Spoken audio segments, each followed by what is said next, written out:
It reached its most theatrical expression in the palace courtyard during grand festivals. These were not casual affairs held on a lazy afternoon, but meticulously staged events that could rival the most elaborate tournaments or masquerade balls in splendor. The planning began weeks, sometimes months, in advance. The master of festivities, often a seasoned court official with an eye for spectacle, coordinated every detail, from the sourcing of animals to the arrangement of the viewing galleries, from the music that would accompany the games to the richly embroidered gloves the participants would wear. The setting itself was central to the sport's grandeur. The palace courtyard was transformed into a stage, its cobblestone or gravel floors swept clean and leveled, sometimes even covered with sand to provide a softer landing for both animals and players in case of mishap.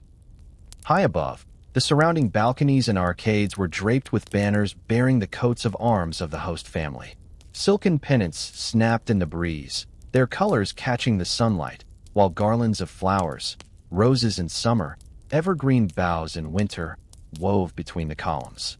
The air was scented with crushed herbs strewn underfoot, mingling with the faint, sharp musk of the animals waiting in their cages.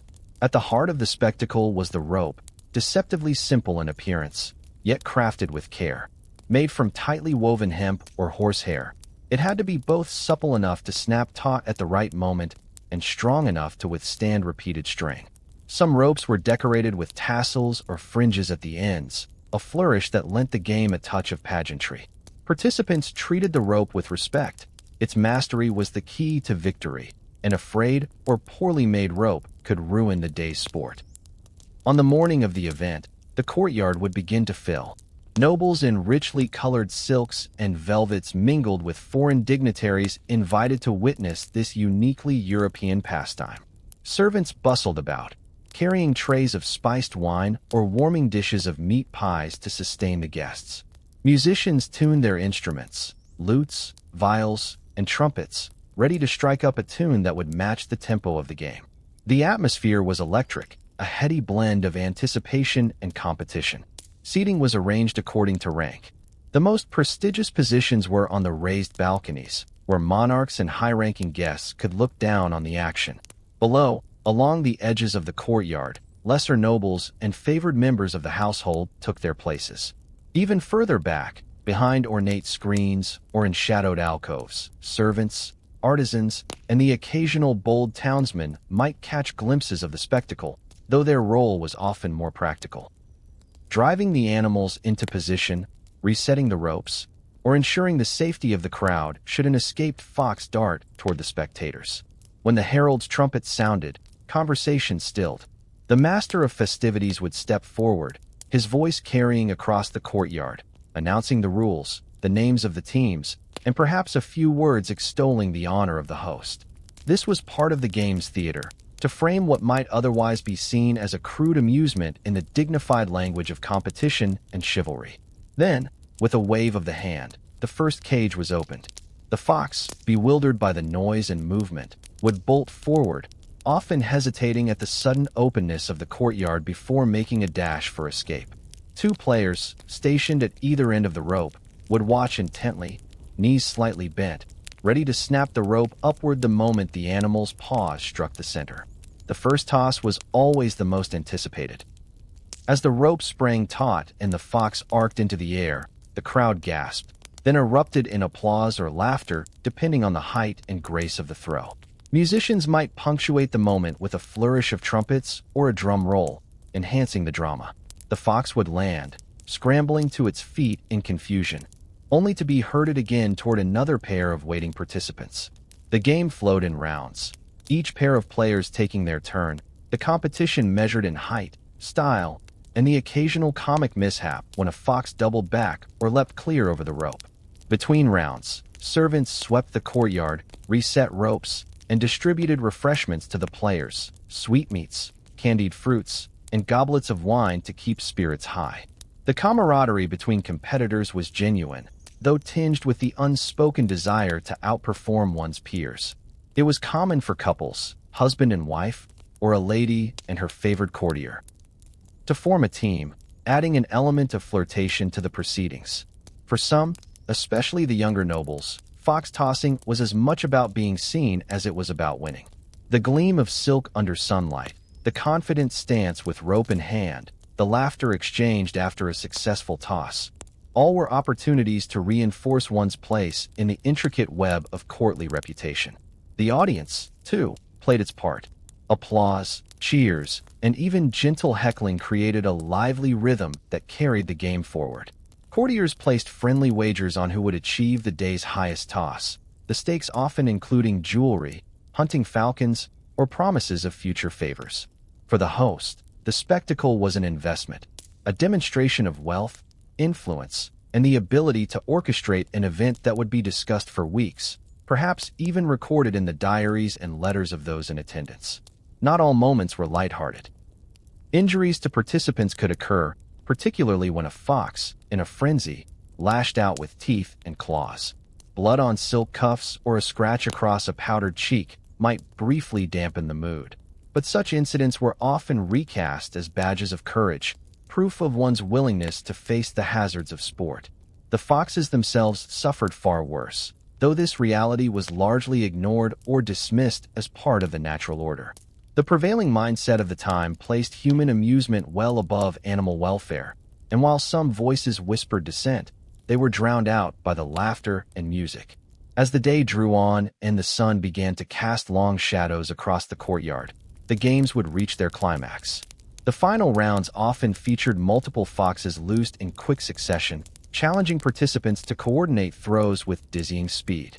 The crowd's excitement reached its peak, a cacophony of cheers, drumbeats, and the high, startled cries of the animals. When the last rope was lowered and the final fox scurried or was carried away, the herald announced the victors. Prizes might be presented on the spot: silver goblets, embroidered sashes, or tokens bearing the host's crest.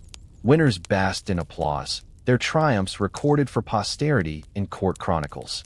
As night fell, the courtyard transformed once more, torches and lanterns illuminating the scene.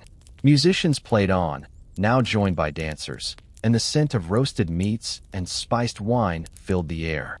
The day's spectacle became the evening's conversation, each toss recounted with embellishments, each near miss growing more dramatic in the retelling. Fox tossing, in these grand events, was more than a game. It was theater in motion, a living tableau that blended competition, cruelty, elegance, and pageantry into one seamless performance. It reinforced the bonds of the aristocracy, showcased the host's power, and left an indelible impression on all who attended. For the courtiers of 17th-century Europe, it was precisely this blend of beauty and brutality that made the sport unforgettable. Europe, a bizarre aristocratic pastime where live foxes were thrown high into the air by ropes in the middle of a palace courtyard. In the manicured courtyards of 17th-century European palaces, beneath chandeliers and the gaze of powdered nobility, a strange spectacle unfolded. Dressed in velvet and lace, aristocrats gathered not for music or dance, but to hurl live foxes into the air. With ropes stretched taut between them, they flung the terrified animals skyward, competing to see who could launch the highest. Laughter echoed, bets were placed, and blood sometimes stained the marble. This wasn't a myth, it was a sport. A pastime so bizarre, so cruel, it's almost been erased from history. But why did the elite embrace such brutality? What did fox tossing say about power, entertainment, and the strange games of the privileged? Let's step into a forgotten courtyard and witness a sport history tried to bury. 17th-century Europe was a world of contradictions, a glittering tapestry woven with gold threads of art, science, and courtly refinement, but shadowed by the darker patterns of superstition, cruelty, and rigid social order. The 30 Years' War had reshaped much of the continent's political map, leaving empires bruised yet determined to project strength and stability. Royal courts from Vienna to Dresden to Warsaw competed not only in diplomacy and military might, but in the theatrical display of wealth and culture. To rule was to be seen ruling, and to be seen ruling meant cultivating an aura of magnificence so dazzling that no rival could match it. The nobility, freed from the grind of daily labor and insulated from the harsher realities of peasant life, developed an elaborate calendar of entertainments to reinforce their status. Hunting was a near-sacred tradition, a rite in which nobles could demonstrate courage, horsemanship, and command over nature. Masks and pageants filled winter nights, while tournaments and summer hunts kept courtyards bustling in the warmer months. Yet even these well-loved diversions could grow stale. Aristocrats hungered for novelty, for spectacles that would astonish guests, impress foreign envoys, and etch a host's name into the memory of the court. It was within this culture of opulent leisure that fox tossing found its niche. The sport's origins remain murky. Some chroniclers attribute it to the inventive eccentricities of the Saxon court, others to the Polish-Lithuanian Commonwealth, where the blend of Eastern and Western traditions often gave rise to unusual entertainments. What is certain is that by the mid-1600s, fox tossing had evolved into a formalized event, replete with rules, specialized equipment, and a place in the repertoire of grand festivities. It was not confined to foxes. Hares, wildcats, and even small boars could be used, but the fox, wily, swift, and considered a symbol of cunning, held pride of place. The mechanics of the sport were deceptively simple. A long rope, often of finely woven hemp or horsehair, was stretched along the courtyard's length, each end held by a nobleman or lady. At the right moment, the animal would be driven toward the center of the rope, sometimes released from a cage, sometimes chased in by servants wielding sticks or shouting to startle it. As its paws struck the rope's midpoint, the players would pull sharply upward, launching the creature into the air. A skilled team could hurl it several meters high, eliciting gasps and cheers from spectators. The goal, at least nominally, was to achieve the greatest height, though the competitive edge was often dulled by the convivial, chaotic nature of the sport. Fox tossing appealed to aristocrats for reasons beyond the thrill of spectacle.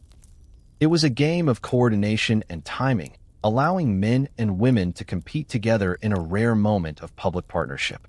It also lent itself to improvisation and variety.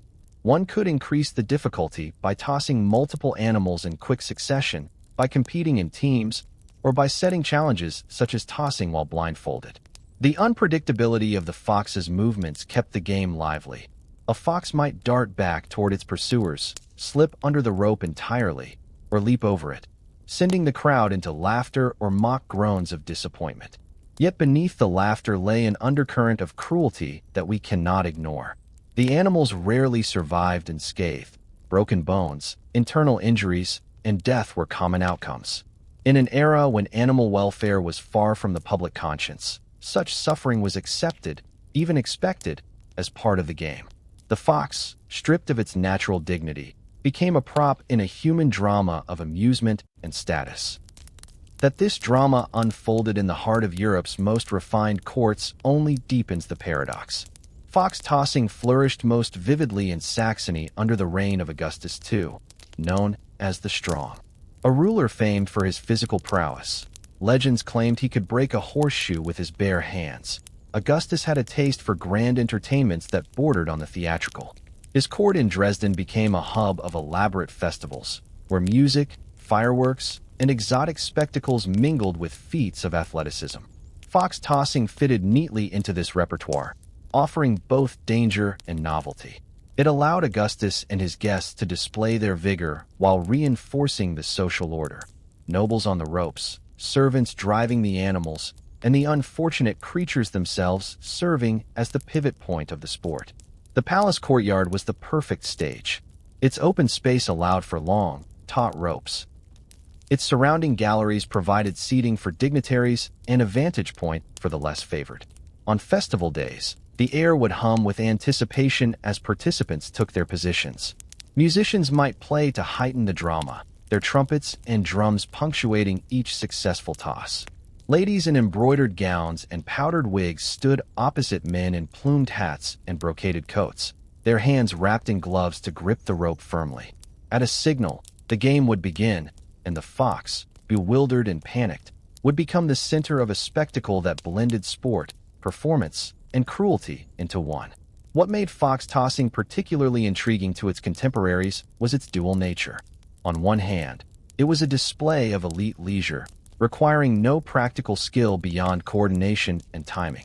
On the other, it demanded a measure of physical agility, especially when larger or more aggressive animals were used. Participants could take pride in their ability to handle the rope deftly, to read the animal's movements, and to work in perfect unison with their partner. Success in fox tossing, like success in the dance or the hunt, reflected well on one's grace, discipline, and readiness to perform in the public eye. In this sense, fox tossing was not an aberration but an extension of the values of the 17th century court. It fused athleticism with spectacle, hierarchy with shared activity, cruelty with refinement.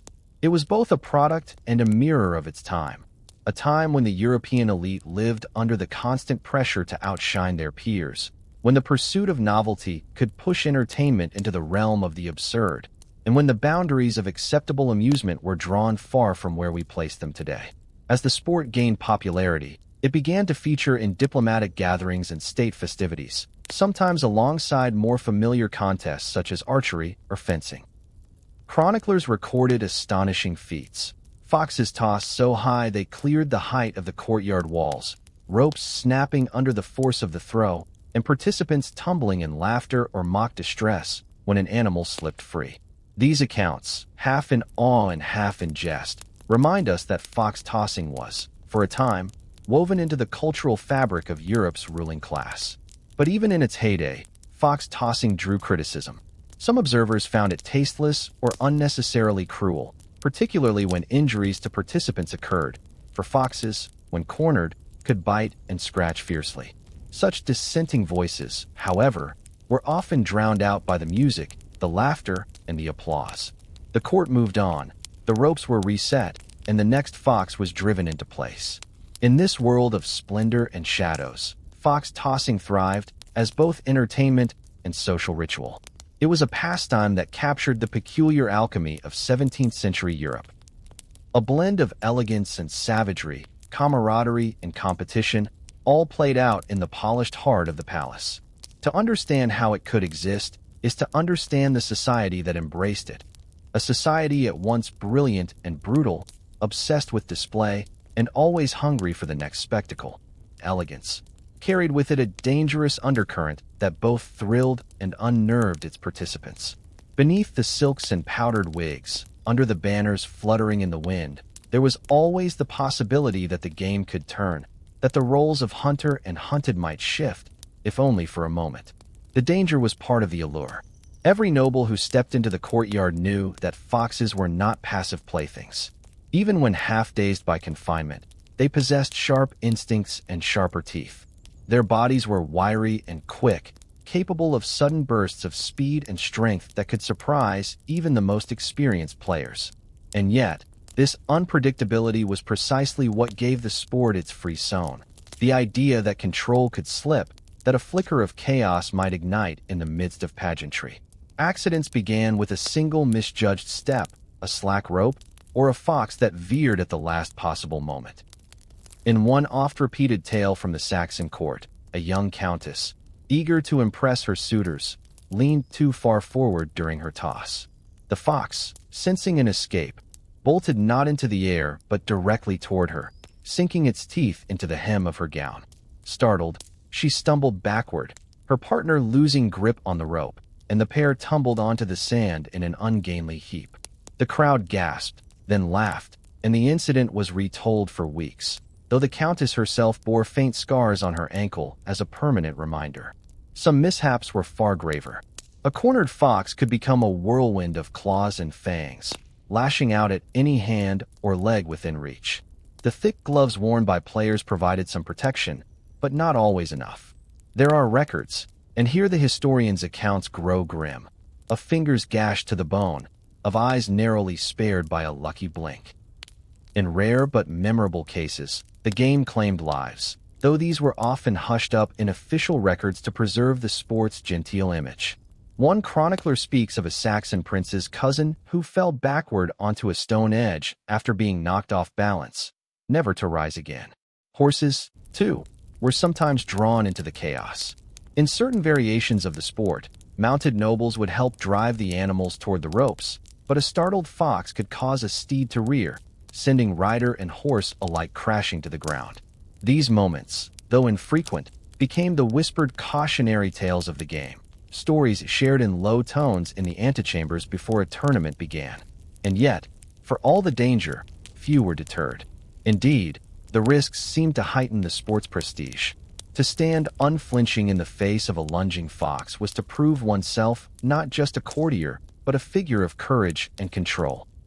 It fed into the aristocratic ideal that physical prowess and refined manners could coexist, that the same hand that wrote poetry or played the lute could also master the violent twist of a rope in a split-second moment. Spectators, too, craved these flashes of unpredictability. A perfect, effortless toss was admirable, but it was the near escapes, the tangled ropes, and the foxes that slipped through legs and sent players spinning that brought roars of excitement. These unscripted moments transformed the game from a choreographed pageant into something visceral and alive. Animal behavior added another layer of unpredictability. Not all foxes reacted the same way. Some froze, bewildered by the noise, making them easy targets for the first toss. Others darted in zigzags, forcing players to adjust their stance and timing. A rare few seemed almost to relish the challenge, darting back and forth with what onlookers swore was cunning, even pausing mid-run as if to mock their would-be captors. On winter days, when frost clung to the ropes and the fox's breath plumed in the cold air, the animals could be especially frenzied, their movements sharpened by the chill. Injuries extended beyond the players. Servants tasked with herding the animals often bore the brunt of their resistance. In some accounts, grooms and stable boys were bitten while coaxing reluctant foxes from their cages, and falconers pressed into service for the day found their leather gauntlets shredded by desperate claws. The risk was constant, woven into every step of the sport. There were, inevitably, those who sought to reduce it, tightening the rules, introducing safety measures. Some hosts had their foxes' teeth blunted before the event, or their claws clipped, though purists scoffed at these precautions as unmanly and against the spirit of the game. Others introduced lighter ropes, reducing the force of the toss to spare both animal and player, but such measures were often abandoned after guests complained that the sport had lost its vigor. For the foxes, there was no reprieve. Whether they landed on sand, gravel, or grass, the repeated tosses left them exhausted, sometimes injured, and often dead before the day was done.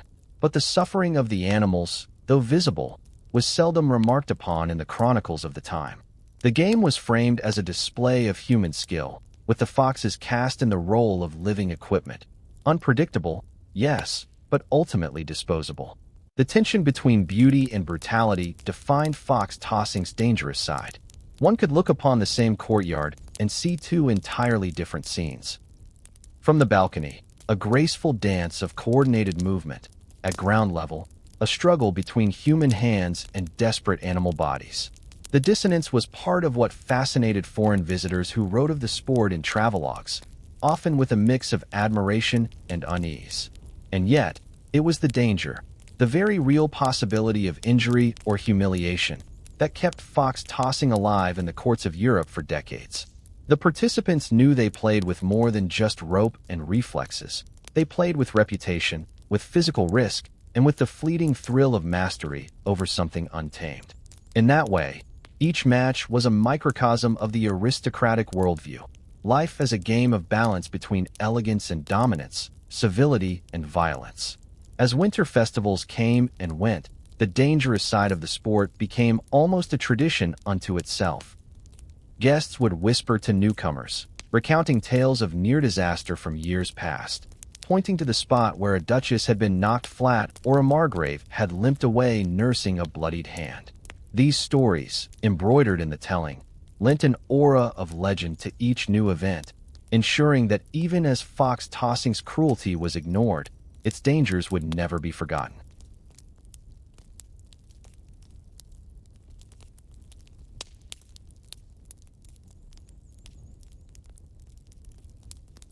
In the courts of 17th-century Saxony, Prussia, and beyond, it was woven into a larger fabric of seasonal celebrations, winter and spring festivals in which nobility reaffirmed their status not just through wealth, but through the choreography of spectacle. The palace courtyard, with its colonnades and high balconies, became a theater in the round, its sandy floor transformed into an arena. From dawn, The air would hum with preparation. Servants swept the courtyard, laid down fresh sand or sawdust, and erected temporary stands for the most prestigious guests. Banners and tapestries were hung from balconies, each emblazoned with coats of arms or allegorical scenes, proclaiming the lineage of the hosting family. Musicians tuned their instruments in alcoves, lutes, viols, and trumpets, ready to punctuate the day's events with flourishes of sound. The banquet halls within the palace mirrored this flurry of activity. Kitchens roared to life, their hearths glowing as cooks worked over roasts, pastries, and elaborate sugar sculptures. The smell of spiced wine drifted into the corridors, mingling with the scent of beeswax candles. These were not mere meals, but theatrical productions in their own right. Time to follow the games and reward the participants. A fox tossing event might begin in the early afternoon, when the winter light was at its brightest. Guests arrived in their finest attire, cloaks brushed free of frost, cheeks flushed from the cold. They would be greeted with warm drinks, hippocras or mulled ale, and ushered to their places. High-ranking nobles took the balcony seats, where they could look down upon the players and still remain visible to the crowd, their presence as much a part of the show as the sport itself. Before the first fox was released, there might be interludes of music or displays of other courtly skills. Falconry demonstrations, feats of horsemanship, or the recitation of poetry. These diversions served both to entertain and to heighten anticipation for the main event. The toss itself, violent and unpredictable as it could be, was framed within this tapestry of controlled refinement. Between rounds, servants carried trays of candied fruits and marzipan to the balconies, and jugs of warm drinks circulated among the crowd. Musicians played between releases, filling the air with galliards and allemans, their rhythms quickening the pulse of spectators and players alike. Fox tossing also served as a stage for alliances. The pairing of two participants was seldom accidental. Hosts might match a visiting dignitary with a member of the local court, encouraging conversation and camaraderie over the shared challenge of the rope. A successful toss, executed with grace and skill, reflected well on both partners, while a fumbled attempt could be smoothed over with laughter, forging bonds and embarrassment as well as triumph. The animals themselves, kept in wooden cages near the courtyard's edge, were part of the anticipation. Their occasional movements would draw glances, a reminder to the guests that the serene pageantry of music and manners would soon give way to sudden action. The moment a fox was released, the atmosphere shifted. The musicians fell silent. All eyes turned to the center. What followed, the dash, the trap, the toss, was a burst of chaos framed by order, a performance that reminded all present of the thin line between civility and the raw, untamed energy of the natural world. Once the final toss was completed, the day's energy moved indoors. The grand banquet that followed was not merely a meal, but a continuation of the spectacle. Long tables groaned under the weight of roasted game, fish from distant rivers, bread baked in intricate shapes, and platters of exotic fruits brought in at great expense. Decorative sugar sculptures might depict mythological scenes, complete with miniature figures and edible landscapes. To dine at such a feast was to partake in a symbolic reinforcement of the court's wealth and reach, to taste the breadth of its influence in every bite. Toasts were made, music resumed, and between courses there might be dances or tableaux vivants. The winners of the day's sport, whether measured by the number of successful tosses or by the elegance of execution, were often honored with special toasts or small prizes.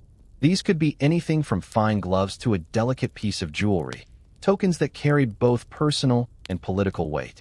For foreign visitors, the combination of sport, music, and feasting was a window into the host court's power.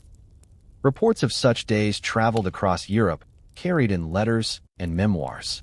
They spoke not only of the novelty of tossing live animals, but of the grace with which the day unfolded, the seamless transition from courtyard chaos to candlelit civility. It was this careful blending of danger and decorum that made fox tossing an enduring fixture of the courtly calendar for decades. Beyond its role as entertainment, fox tossing also served as a reminder of hierarchy. While nobles and their honored guests played the game, the lower ranks served, holding ropes, herding foxes, preparing food, and ensuring the spectacle ran smoothly. The sport reinforced the boundaries between those who performed and those who facilitated, between those who were the center of the spectacle and those whose labor made it possible. In this sense, the entire day was a ritual affirmation of social order.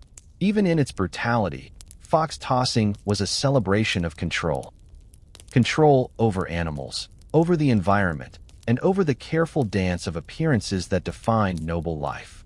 When the banquets ended and the last guests retired to their chambers, the courtyard lay quiet once more. Only faint traces of the day remained. Footprints in the sand, a few stray feathers from the musicians' costumes, and the lingering scent of spiced wine in the cold night air. The spectacle was over, but its impressions would endure, in gossip, in letters, in the subtle shifts of alliances forged over rope and fox. And as the seasons turned, preparations would begin anew, for fox tossing was not merely a passing diversion. It was a recurring performance, a statement of identity, a courtly stage upon which the nobility could display both their refinement and their readiness to face and master the unpredictable. Entire, largely unseen network of preparation, and at the heart of it were the animals themselves. The fox was not simply plucked from the wild on the morning of the event. Its role in the sport was the result of deliberate and often grim procurement. In the countryside surrounding the grand courts of Saxony, Brandenburg, and other German principalities where the sport thrived, trappers and gamekeepers were employed months in advance to secure a steady supply. These men knew the terrain intimately, the scrubby woodland edges, the half-forgotten warrens, the banks where foxes might den. In the dim light of early morning, they would set out with snares, nets, and occasionally dogs trained for the hunt. The objective was not to kill but to capture, to bring the foxes in alive, a task that required patience, skill, and a certain disregard for the animal's suffering. The foxes were housed in makeshift pens on the estate grounds, often in outbuildings near the stables. The conditions were rarely generous. Space was limited, and the animals, naturally wary and prone to stress, paced constantly, their movements betraying a blend of fear and restless energy. For the organizers, the fox's vitality was crucial. A sluggish animal would not produce the desired spectacle. Thus, they were fed enough to keep them strong but were not tamed or handled unnecessarily, preserving their instinct to bolt and struggle when released. On the day of the event, the foxes were transported to the palace courtyard in wooden cages or wicker crates. The moment of release was as much a part of the show as the toss itself. A servant would unlatch the door, and the fox, sensing open space and perhaps the faint smell of earth, would dash forward, only to find itself funneled between ropes and human figures waiting to seize the moment. The choice of foxes was not entirely arbitrary. Smaller, younger animals were sometimes avoided because they lacked the strength to produce dramatic tosses, while overly large or aggressive individuals risked injuring the participants. There was an unspoken art to selecting the right fox, one agile enough to dart unpredictably, yet manageable when caught. Some estates even maintained small breeding populations to ensure a ready supply, blurring the line between sport and a kind of macabre husbandry. For the fox, the toss was a terror beyond comprehension. Seized in the loop of the rope and suddenly flung skyward, its body would twist and flail, tail streaming, before crashing back to the ground. If it survived the first throw, it might be chased down and tossed again, its movements growing erratic, muscles straining against exhaustion. While some accounts claim that the animals were dispatched afterward for their pelts, others suggest that a few were kept alive for repeated use. Though this raises uncomfortable questions about the repeated trauma such creatures endured. Even in its own time, fox tossing was not without critics. Certain voices within the nobility, influenced by emerging humanist and scientific thought, began to question the morality of such spectacles. The cruelty of the sport was obvious to anyone who looked beyond the laughter and music.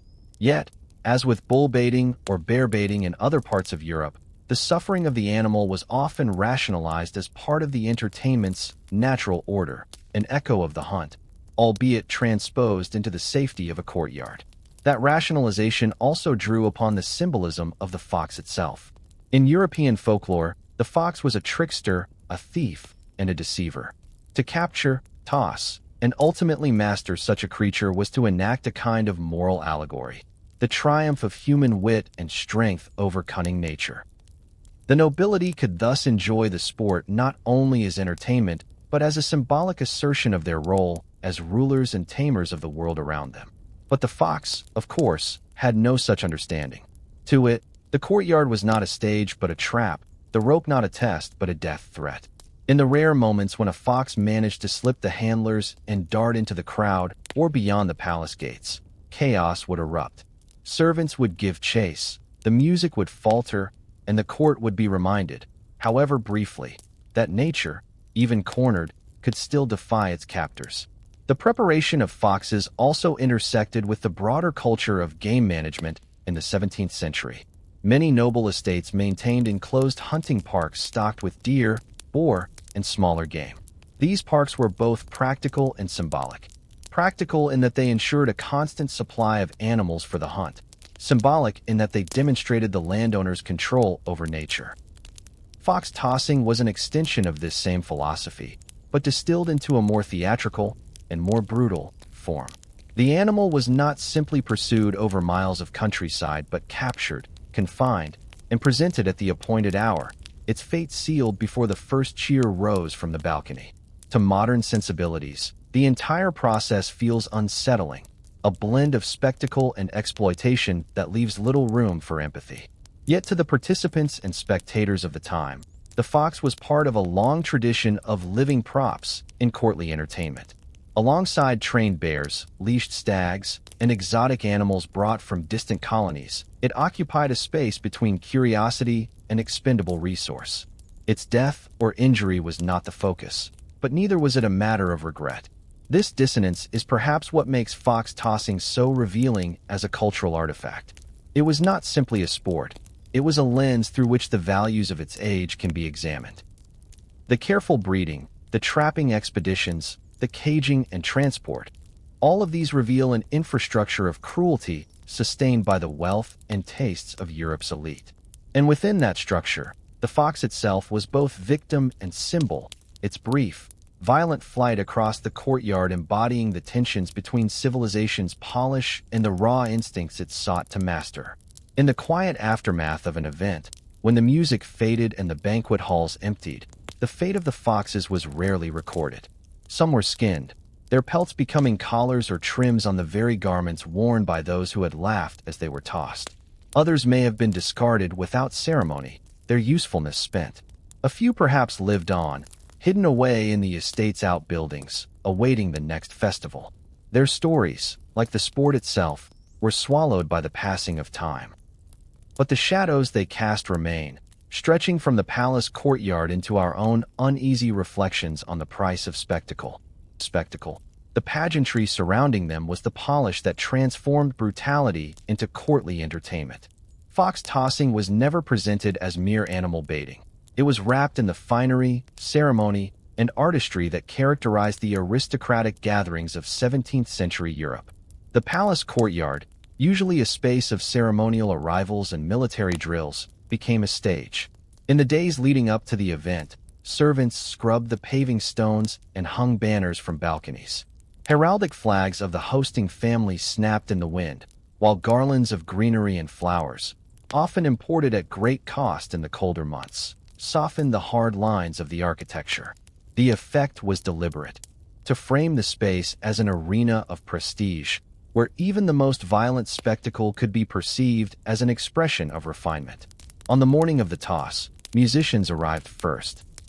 They were dressed in liveries emblazoned with the colors of the host house, their instruments polished until brass and silver gleamed.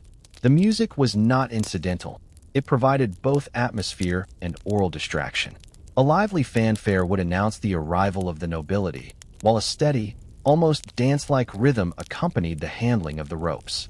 At moments of climax, when a fox soared particularly high or twisted dramatically in the air, the musicians would swell the sound, amplifying the excitement. Costumes were as much a part of the performance as the toss itself. The men who took the ropes often wore breeches of fine velvet, with boots polished to a mirror sheen and shirts edged in lace. Some even donned plumed hats or sashes in their house colors, as though preparing for a fencing match or riding tournament. The women, if they chose to participate, and in certain courts they were not only welcome but encouraged, adapted their gowns for the activity, sometimes wearing specially tailored skirts or riding habits that allowed freedom of movement. Jewels glittered at ears and throats, catching the sunlight as bodies bent, pulled, and straightened in unison. This blending of physical exertion and sartorial elegance was deliberate. It underscored the aristocracy's belief that grace and skill could coexist, that one could engage in an act of violence and still maintain the poise expected of high birth. For onlookers seated in temporary stands or watching from the balconies, this was as much a display of fashion and physicality as it was of courage or cruelty. The choreography of the event was another layer of pageantry. Ropes were not handled haphazardly. Pairs of participants stood in precise arrangements across the courtyard, creating a visual pattern when viewed from above. Their movements were coordinated, sometimes signaled by a master of ceremonies who would raise a baton or blow a whistle. A simultaneous toss of multiple foxes could produce a breathtaking or horrifying moment when half a dozen animals arced through the air together, the ropes snapping taut in perfect rhythm. Such feats required practice, and it was not uncommon for participants to rehearse with sandbags or stuffed dummies before the day of the event. Between tosses, servants in contrasting colors moved quickly to reset the scene. They swept debris from the stones, refilled goblets for the nobility, and even replaced broken rope strands. Their presence was part of the invisible machinery that kept the spectacle flowing seamlessly, ensuring there were no awkward pauses to remind the audience of the sport's grimmer realities. Beyond the courtyard, the pageantry extended into auxiliary entertainments. Minstrels wandered among the guests during intermissions, performing bawdy songs or reciting witty verses about foxes and folly. Jugglers and acrobats took to small stages at the edges of the square, providing diversion for those who preferred their amusements without blood. In some instances, elaborate allegorical performances were staged before or after the tossing. Costume tableaus in which actors personified virtues and vices, often with the fox symbolizing deceit to be vanquished by noble strength. All of this served a political purpose. Fox tossing was not just about pleasure. It was about reinforcing the image of the host as a patron of culture, a leader of both martial skill and refined taste. To invite foreign dignitaries or rival nobles to such an event was to showcase wealth, organization, and the ability to orchestrate a spectacle on par with the great courts of Europe. The pageantry, in other words, was diplomacy by another name. For the participants themselves, the blend of sport and theater could be intoxicating. There was a thrill in standing at the center of so much attention, in knowing that every toss, every well-timed movement, would be remembered and perhaps recounted at dinner. Success in the courtyard could elevate one's reputation. A particularly daring or skillful throw might even catch the attention of a royal patron. Conversely, a clumsy mishandling of the rope, resulting in an escaped fox or an injured participant, could invite ridicule that lingered far longer than the music. The role of women in this pageantry was particularly striking. While many blood sports of the era excluded them from direct participation, fox tossing often featured female competitors, their involvement framed as both playful and daring. Engravings from the period show women laughing as they gripped the ropes alongside men, their skirts swaying with the motion. Whether this inclusion represented genuine equality in sport or simply another form of spectacle for the male gaze is debatable, but it undeniably added a layer of intrigue and social complexity to the event. The physical setting amplified the spectacle's theatricality.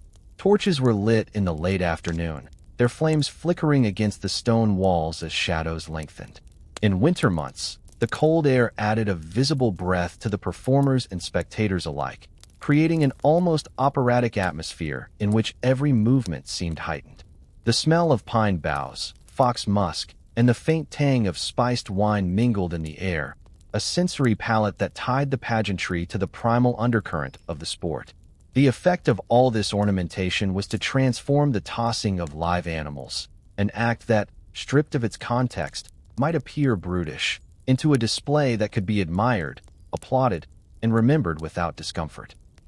The beauty of the setting, the elegance of the participants, the rhythm of the music, all combined to soften the edges of cruelty, to wrap it in silk and lace until it could be consumed as entertainment by the most refined audiences in Europe.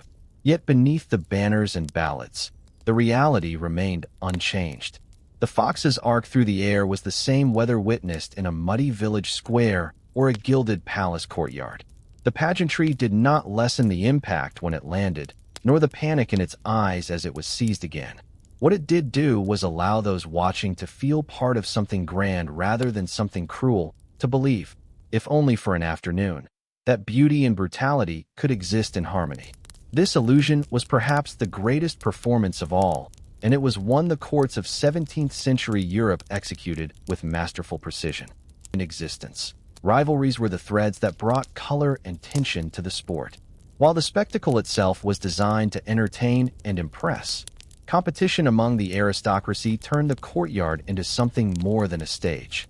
It became an arena where pride, skill, and social standing were on the line, and the memory of a particularly high toss or a spectacular fumble could follow a participant for years. The rules were simple in theory but devilishly difficult in practice. Two participants held either end of a long, slack rope, with the fox positioned at its center. On the signal, both pulled upward sharply and in unison, sending the animal into the air. The height achieved, and the style with which it was done, determined the bragging rights of the moment. Measurements were not always taken with scientific precision, but in some courts, tall poles were erected with colored markers to serve as rough gauges, allowing onlookers to cheer or gasp at each new record attempt. As with any sport that thrives in competitive circles, personalities soon emerged. Certain duos became famous for their timing and power, their names whispered in anticipation whenever the roster was read aloud. In Dresden, where fox tossing achieved particular popularity under Augustus the Strong, tales circulated of partners who could send a fox higher than the palace's second-floor windows, a feat that, whether true or exaggerated, cemented their place in the event's lore. Competitors guarded their techniques as jealously as a fencing master guards his thrust, adjusting the rope's tension, their stance, and even the rhythm of their pull to gain an edge. Rivalries often formed along national or regional lines when foreign envoys participated. A visiting Polish noble might take quiet satisfaction in out-tossing a Saxon counterpart, while Swedish aristocrats prided themselves on their coordination, honed from years of winter games on frozen lakes. These rivalries could become heated, with subtle insults traded in the form of deliberately ostentatious warm-up routines or pointed comments about proper technique, overheard by the intended target. Height was not the only measure of success. In some events, style points mattered. A perfectly synchronized toss, in which the fox's ascent was smooth and its descent caught without fumbling, could win more admiration than a raw display of power. The master of ceremonies, often an experienced veteran of the sport, might award unofficial honors, most graceful toss, best recovery, or highest multiple toss, that became badges of pride among the nobility.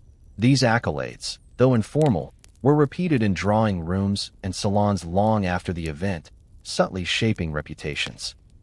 The stakes, though largely social, could carry real-world consequences.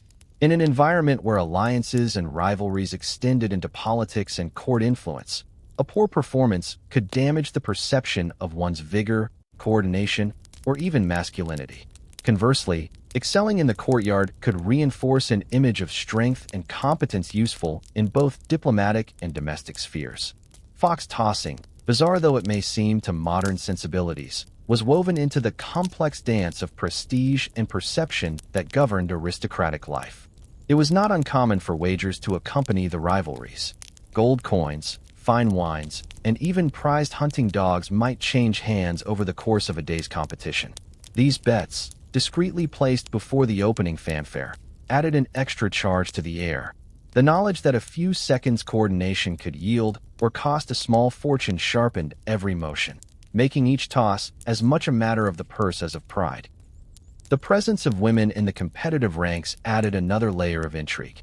When mixed-gender pairs took the ropes, the rivalry could shift from brute strength to adaptability and teamwork. Some of the most celebrated duos were male-female partnerships, whose success lay not in overpowering the animal, but in timing and technique. Their victories challenged, if only slightly, the era's rigid gender expectations, creating a kind of sub-narrative within the larger spectacle. Records, such as they were often the subject of dispute. Without standardized measurement, a claimed height might be accepted in one court and scoffed at in another. Still, certain feats became legendary. One oft-repeated tale spoke of a pair who allegedly sent a fox so high that it cleared a row of ornamental statues and landed, unharmed but stunned, in a decorative fountain. Whether true or apocryphal, such stories became part of the sport's mythology, retold with embellishment until they blurred the line between fact and fiction. Occasionally, rivalries spilled into less controlled settings. If two noblemen's pride had been bruised in the courtyard, the tension could follow them to the banquet hall, manifesting in cutting remarks over dinner or even, in extreme cases, in challenges to duels. While fox tossing was intended as entertainment, the egos of its participants sometimes made it a catalyst for more dangerous confrontations. Training for competition varied. Some practiced in private courtyards with tame or slower animals, using the sessions to perfect timing without the unpredictability of a wild fox. Others relied on strength-building regimens borrowed from military drills, believing that power alone would secure victory. A few went so far as to engineer ropes of particular weight and flexibility, customizing their equipment for maximum effect. These preparations were not widely publicized. A competitive advantage was worth keeping secret. The social dimension of rivalries ensured that audiences were as invested in the participants as in the animals. Cheers were not just for a successful toss, but for the person or pair achieving it. Alliances formed among the spectators, with factions cheering loudly for their favored team and groaning theatrically when a rival succeeded. The sport, though cruel at its core, created a sense of communal engagement akin to that found in more enduring athletic traditions. In the end, rivalries and records gave fox tossing a veneer of legitimacy as a sport rather than mere cruelty. They offered a narrative of skill, strategy, and competition that could be discussed in polite company without dwelling too heavily on the suffering of the animals. For the nobility of the 17th century, this distinction mattered. It allowed them to celebrate their triumphs without confronting the moral discomfort that might otherwise have accompanied them. And in a culture where image was everything, the memory of a well-executed toss, higher, cleaner, or more graceful than anyone else's, could be a subtle but enduring currency. Fox tossing was never far from danger. The risk was not limited to the foxes themselves, whose fate was grim enough, but extended to the participants and onlookers. The animals, though outmatched in the long run, were not passive victims. They were wild, unpredictable, and often desperate, and their reactions could turn a meticulously staged spectacle into chaos within seconds.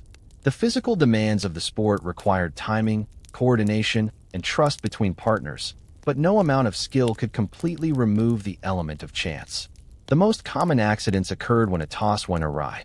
If the participants mistimed their pull, the fox might leap in an unexpected direction, tangling in the rope or darting toward the nearest escape route, which could be straight into the legs of a noblewoman or toward the startled horses pulling a ceremonial carriage. Horses, sensitive to sudden movement, sometimes reared or bolted, creating further hazards. More than one event ended early when a spooked animal caused a minor stampede among the decorative mounts brought to add grandeur to the occasion. Foxes, in particular, could be alarmingly aggressive when cornered. Accounts from the time, some likely exaggerated, describe animals biting deeply into hands, ankles, or even faces when they managed to scramble toward the rope holders. Heavy leather gloves were often worn, but they offered limited protection against the teeth of a frantic predator. Nobles, unaccustomed to physical harm in their entertainments, sometimes reacted with a mix of outrage and wounded pride when they emerged from a toss with bleeding fingers or a torn silk sleeve. Then there were the injuries caused by the participants themselves. In the rush to coordinate a pull, one partner could misstep, yanking the other off balance. The sudden strain might wrench a shoulder, twist a knee, or send both tumbling backward onto the hard flagstones of the courtyard. Such mishaps could be especially humiliating if they occurred in front of an audience of peers, for even in pain, Aristocrats were expected to laugh off their discomfort and carry on with dignity. More serious were the accidents that spiraled beyond embarrassment. Historical anecdotes tell of foxes landing in unintended places, not just among the crowd, but into the arms of someone unprepared to hold them. In one infamous incident at a Saxon court gathering, a fox, tossed higher than intended, came down onto a nearby buffet table, overturning trays of roast pheasant, sugared fruits, and priceless glassware. The startled animal bolted through the crowd, pursued by several young noblemen who slipped on spilled wine and collided into an ornamental fountain. The scene, described later with barely contained amusement by attendees, might have been slapstick comedy had it not ended with two guests suffering broken ribs and a dislocated shoulder. And yet, amid the laughter that followed such calamities, there were moments of sobering consequence. The desperation of the animals sometimes led to fatalities among smaller participants, particularly women or children who lacked the strength to control the rope. Though rarely recorded in official accounts, both to preserve the dignity of the hosts and to avoid scandal. Whispered stories suggest that a few contests ended in tragedy when a fox's claws or teeth struck the wrong place at the wrong time. It wasn't just foxes that posed a risk. The sport occasionally incorporated other small animals, such as hares, wildcats, or even birds, each presenting unique hazards. Wildcats, with their explosive strength and ferocity, were especially dangerous. An ill-advised attempt to toss one could result in shredded hands and arms, as well as chaos when the animal escaped into the crowd. Falcons and other birds, while incapable of direct harm in the same way, sometimes panicked mid-air, colliding with courtiers or knocking over fragile decor. One of the most notorious accidents in the history of fox tossing involved neither fox nor participant, but a structural failure. At a grand event hosted in the courtyard of a Baroque palace, the organizers had erected a temporary wooden platform for the highest-ranking spectators. Packed shoulder to shoulder with ladies in heavy gowns and men in ornate coats, the platform groaned under the weight. Midway through the competition, as a fox sailed toward an unprecedented height, the structure gave way with a sickening crack. While no one was killed, the resulting injuries and the humiliation of being toppled unceremoniously into the dirt lingered in the gossip of the court for months. These dangers did little to diminish the sport's appeal. In fact, for some, the unpredictability added a thrill to the proceedings. Aristocrats, otherwise insulated from the rougher edges of life, found in fox tossing a rare chance to brush against genuine risk, albeit from the relative safety of their gilded world. But this fascination with danger was a double-edged sword. Each accident provided fodder for critics who argued that the sport was not just cruel but reckless, a wasteful indulgence that imperiled both man and beast. Even in its heyday, fox tossing had its detractors. Moralists, animal welfare advocates, in the rudimentary form they existed at the time, and rival nobles seeking to undermine their peers all seized upon tales of injuries and mishaps to argue for the sport's decline. After particularly disastrous events, pamphlets were sometimes circulated lampooning the participants, depicting them as bumbling incompetents undone by their own vanity. These caricatures, though exaggerated, carried a sting in a culture where reputation was everything. The specter of accidents also encouraged certain innovations in safety, though these were often half-hearted. Some courts experimented with smaller, less dangerous animals, but these lacked the spectacle of a full-grown fox and were quickly abandoned.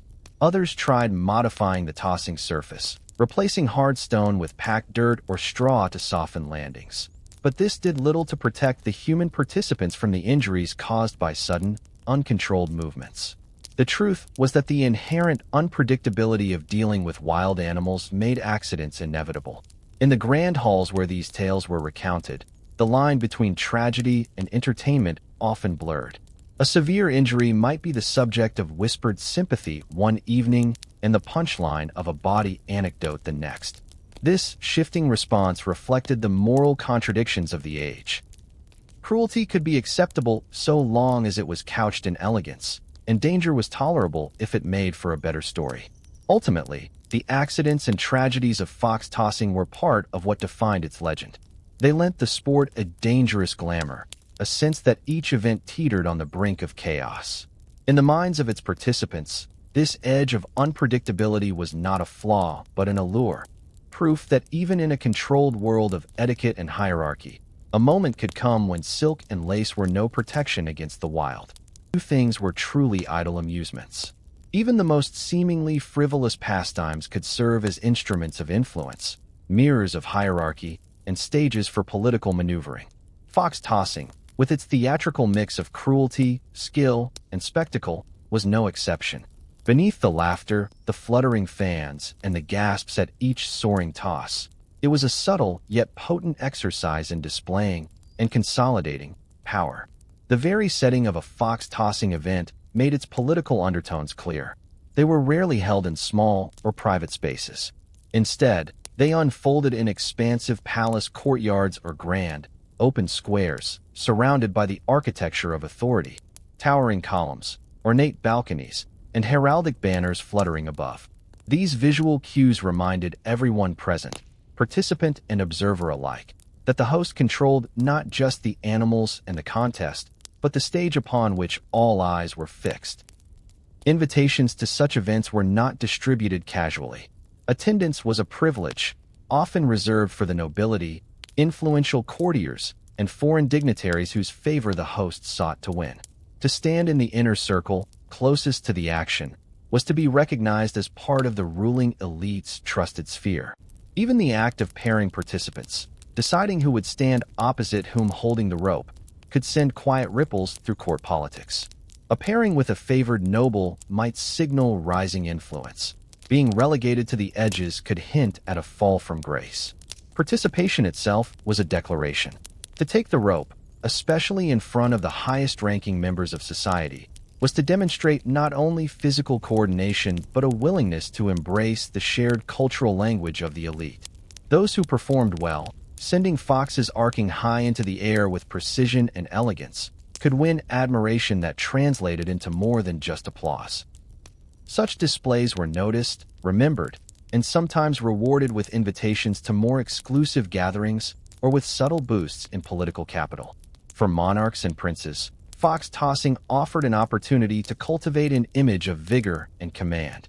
A ruler who could stand alongside his nobles, laughing easily and tossing with skill, projected strength and camaraderie. It reinforced the idea that he was both above his subjects and yet capable of joining them in a shared pursuit. This delicate balance, aloof yet accessible, was essential in an age when the legitimacy of power was both inherited and continually negotiated through social performance. Foreign ambassadors, too, understood the political theater of these events. A grand fox-tossing spectacle was a chance to observe the inner workings of the host's court, who stood closest to the ruler, who commanded the loudest cheers, whose missteps were met with laughter versus scorn. It was a masterclass in reading the invisible hierarchies and alliances that shaped policy behind the scenes. More than one ambassador sent coded reports back to their homeland, noting not just the grandeur of the festivities, but the nuanced social choreography on display. Fox tossing also acted as a unifying, if selective, ritual for the aristocracy. Shared participation in a rarefied and exclusive sport fostered a sense of belonging to an elite club, separated from the common masses by taste, wealth, and the leisure to engage in such pastimes.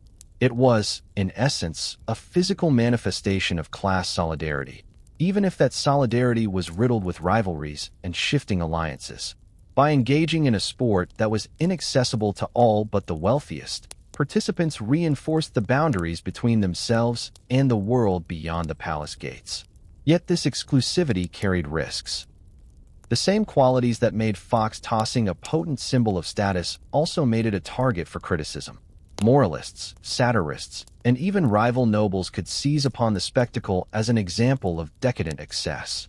The idea that the ruling class spent its time hurling animals into the air while peasants toiled in the fields could be, and sometimes was, weaponized in political disputes. In a few instances, opponents of a ruler or noble would circulate biting pamphlets or whispered rumors mocking the frivolity of such events, portraying them as evidence of unfitness to govern. The political stakes were not confined to the host or participants. Organizing a fox-tossing event required resources, the procurement of animals, the arrangement of musicians, the preparation of food and drink, the decoration of the space. Those responsible for these tasks, often favored stewards or local officials, had a chance to prove their efficiency and loyalty. Success could lead to greater trust and promotion. Failure, especially if marred by logistical mishaps or accidents, could spell a swift end to their influence. Interestingly, the sport's political utility sometimes extended beyond the aristocracy. Local merchants, craftsmen, and suppliers who contributed to these events could find themselves drawn into the web of courtly favor. Providing fine ropes, ornate gloves, or decorative elements for the spectacle could open doors to patronage, commissions, or exclusive trading rights. In this way, fox tossing was not merely an entertainment for the few. It was an economic and political ecosystem. Its ripples felt well beyond the palace walls. The symbolism of the fox itself was not lost on contemporaries. In European folklore, the fox was a creature associated with cunning, adaptability, and danger, qualities that resonated in the world of court politics. To see such a creature mastered, quite literally thrown into the air by coordinated human effort, could be read as a metaphor for the triumph of noble order over the unpredictability of nature. Whether this symbolism was consciously intended or merely an incidental flourish, it added a layer of meaning to the sport that enhanced its political resonance. Despite its brutality, fox tossing's role as a stage for political theater was undeniable. It was a place where power was performed, alliances were tested, and reputations were made or unmade in the span of a single afternoon. Every cheer, every laugh, every perfectly timed toss was part of an unspoken language, one that blended physical prowess with the subtleties of diplomacy. But like all performances, it was ephemeral. The foxes would eventually be gone, the ropes coiled, the spectators drifting away to other diversions. What remained were the impressions left on those who mattered. The ruler who took note of a loyal noble's skill, the ambassador who recorded the small shifts in the court's social map, the gossip that would carry the event's triumphs and embarrassments into drawing rooms and council chambers. In the delicate machinery of 17th-century European politics, even the most bizarre of entertainments could be a cog, gleaming, spinning, and sometimes dangerously sharp, to lose the unassailable grip it had once held over the courts of Europe. What had been a fashionable, almost ritualized spectacle among the nobility was now showing signs of fatigue. The decline was neither abrupt nor universally recognized at first. It was a slow erosion, a combination of shifting tastes, political realities, and moral reckoning that, together, brought an end to one of the strangest amusements in aristocratic history. One of the earliest pressures came from within the elite themselves. The lavish courts of the 17th century, particularly those modeled after the grandeur of Louis XIV's Versailles, had thrived on ostentation and extravagance. But as generations changed, so did the preferred expressions of status. By the early 1700s, intellectual salons and refined performances, operas, plays, and musical concerts began to eclipse the appetite for rough, physical spectacles. Fox tossing, with its chaotic energy and unpredictable mishaps, began to feel outdated to a class increasingly enamored with polished elegance and philosophical conversation. The Enlightenment, still in its formative stages, played a subtle but undeniable role. Ideas about reason, human dignity, and even compassion toward animals began to seep into the consciousness of Europe's educated elite. These notions did not yet amount to widespread animal rights advocacy. Such concepts were still centuries away, but they began to cast a shadow over sports that derived their pleasure from animal suffering.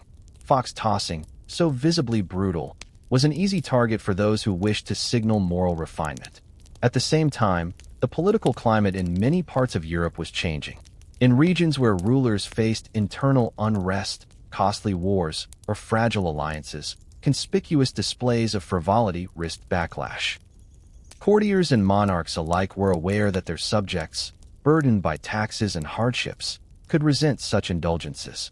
Tales of fox tossing, with its expensive preparations and the wasteful deaths of animals, could easily be reframed as evidence of decadence and detachment from the struggles of the common people. In an age where pamphleteers and satirists wielded growing influence, Even the appearance of excess could be politically dangerous. Moreover, the logistics of fox tossing were becoming increasingly impractical. Procuring live foxes, often in large numbers, required coordinated hunts and the cooperation of gamekeepers. In some areas, overhunting had already begun to reduce local populations of foxes and similar animals. The spectacle relied on abundance, both of animals and of willing participants, and when either became scarce, the sport lost some of its appeal. Another factor in its decline was the rise of competing entertainments. The 18th century saw an explosion of organized leisure activities that offered excitement without the same level of cruelty or unpredictability. Horse racing, fencing tournaments, and elaborate masquerade balls became the new darlings of the aristocracy. These events still allowed for displays of skill, fashion, and social maneuvering, but they lacked the blood-stained aftermath that fox tossing left in its wake. Even hunting, with its ancient traditions and rituals, held a certain nobility that fox tossing could never match in the eyes of a changing audience. Public perception, too, was shifting. While fox tossing had always been an elite pastime, word of its oddities and cruelties sometimes reached the broader populace. Stories circulated of injured participants, nobles who had been clawed or bitten, ladies whose gowns had been shredded mid-game. And while such anecdotes could be a source of amusement, they also underscored the sport's hazards and absurdity. In some satirical broadsheets, fox tossing was lampooned as the very image of aristocratic folly, the rich literally flinging animals into the air while the rest of the country toiled. This growing sense of ridicule was perhaps more damaging than moral criticism. For the nobility, whose power rested not just on wealth but on the perception of dignity and authority, to be mocked as ridiculous was dangerous.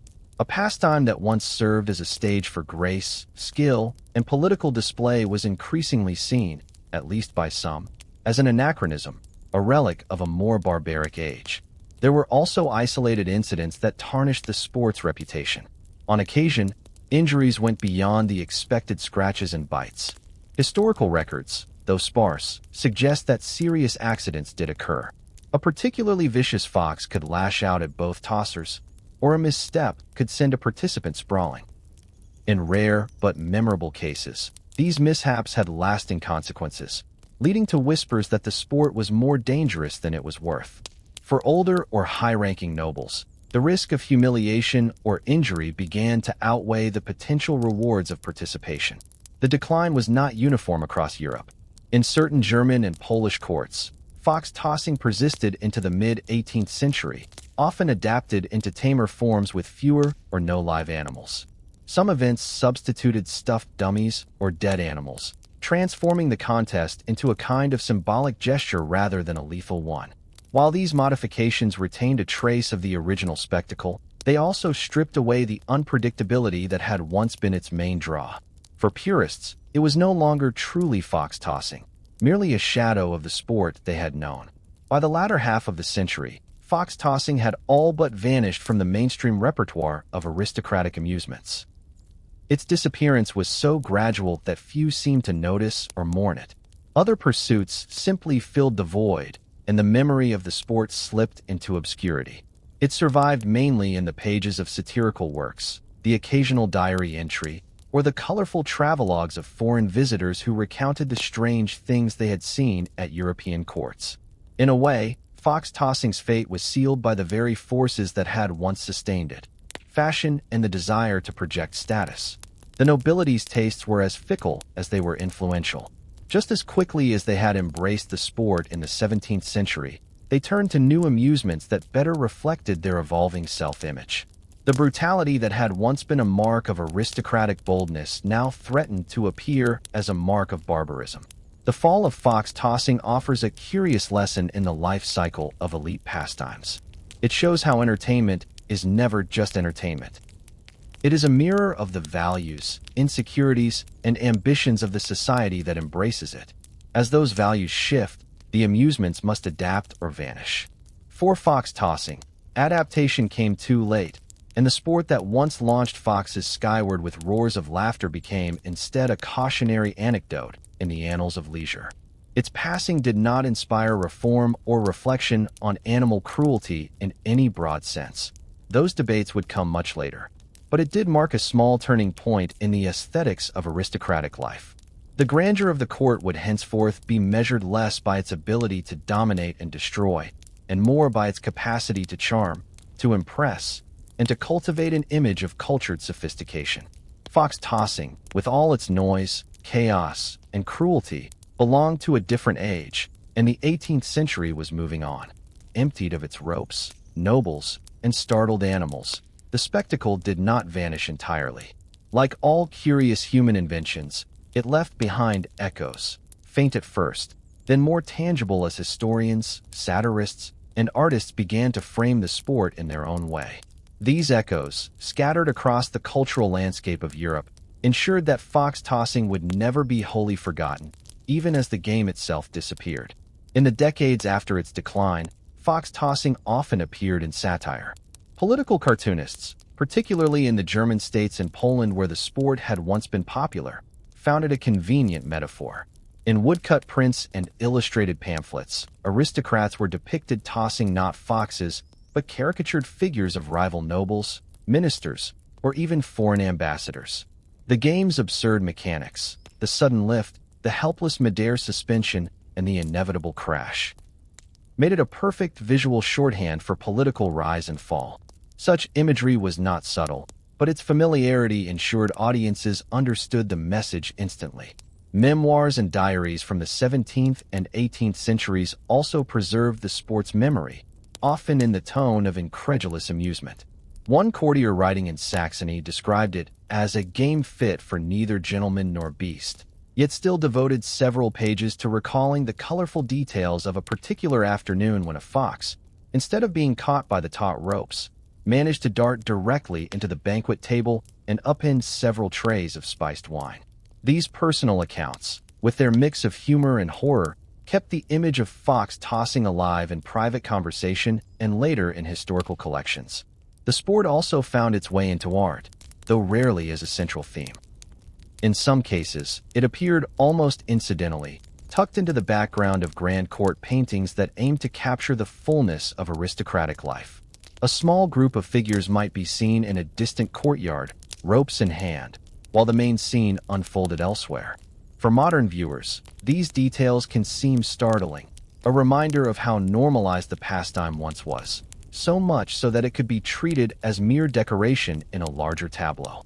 Interestingly, fox tossing sometimes crossed into allegorical art. In moralizing engravings that warned against vanity, cruelty, or the instability of fortune, artists occasionally substituted the fox for symbolic figures, demons, personifications of vice, or even the sins themselves, being hurled upward by oblivious nobles. Such imagery allowed critics of the elite to couch their social commentary in the language of art, softening the blow while still making their point. Travel literature of the 18th and early 19th centuries also carried the sport's memory far beyond the courts where it had been played. Visitors from Britain, France, and even the American colonies wrote astonished accounts of the strange games they had heard described by older European hosts. These travelogues often exaggerated the scale and violence of the events, blending hearsay with imagination until fox tossing became almost mythical, a bizarre relic of a half-barbaric, half-gilded Europe. Some described it as a contest that could send animals flying as high as the castle walls, while others claimed, almost certainly without basis, that rare breeds of fox were specially raised for tossing. The Romantic movement of the 19th century, with its fascination for the grotesque and the picturesque past, briefly revived interest in fox tossing. Poets and novelists, mining history for unusual details, sometimes inserted the sport into their work as a symbol of aristocratic decadence or as a colorful aside in historical fiction. In one particularly florid example, a novelist set during the reign of Augustus the Strong described an illicit love affair that began during a fox-tossing contest, using the chaos and danger of the game as a metaphor for the reckless passion of its characters. Yet these literary and artistic depictions were always refracted through the lens of hindsight. By the 19th century, the Enlightenment, the Napoleonic upheavals, and the Industrial Revolution had all reshaped Europe. Fox tossing was no longer a living tradition. It was a curiosity, an odd fact to be marveled at, laughed over, or used as a cautionary example.